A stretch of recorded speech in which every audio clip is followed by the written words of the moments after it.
This is Dan Berg with The Verge, and this is the new Samsung Galaxy Note 10.1, 2014 edition. Sure, there are a ton of different tablets available, but Samsung's Note tablets are key for the stylus aficionado. The new Tab 10.1 continues the tradition of a powerful Android tablet with advanced stylus support, but the tablet is not without its troubles. Samsung has completely redesigned the Note 10.1 from last year.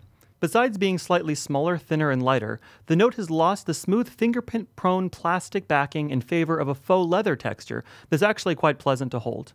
The borders around the display are a lot thinner, and there's now Samsung's trademark physical home button sandwiched between two capacitive buttons at the bottom. Overall, the tablet feels much more mature. It's not just the industrial design that's gotten better. The Note 10.1 now has a 2560 by 1600 LCD display, which is double the pixels of last year's model. The screen looks great, with text and images looking sharp and bright, but this quality screen is nothing too special anymore. The Note 10.1 is finally caught up to tablets like the Nexus 10 and the iPad. Inside the Note 10.1, everything has gotten an upgrade. There's a 1.9 GHz quad-core Exynos processor with a whopping 3 GB of RAM, and the rear-facing camera is now 8 megapixels.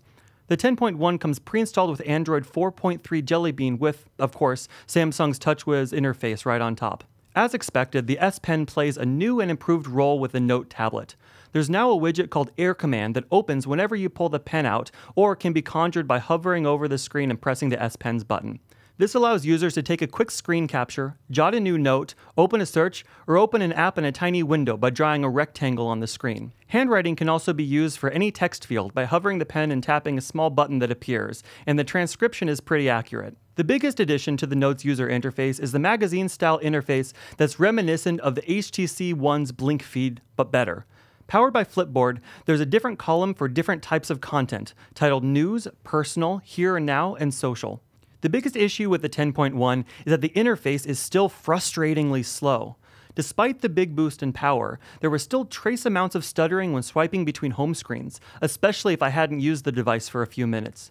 The magazine interface was the worst offender, sometimes taking a second or two to recognize a swipe-up gesture. We had the same issues with last year's Note 10.1, and while this is an improvement, it's by no means fixed. Even last year's Nexus 10 felt faster to me. The 2014 edition Note 10.1 is definitely faster and better looking than last year's model. And if you've got to have a stylus, there is absolutely no better tablet on the market right now. But $549.99 is quite a lot of money for a tablet that just doesn't feel cutting edge, especially when you can get an iPad for $499 or the Nexus 10 for $399. The S Pen support is handy, but doesn't make up for what feels like last year's technology.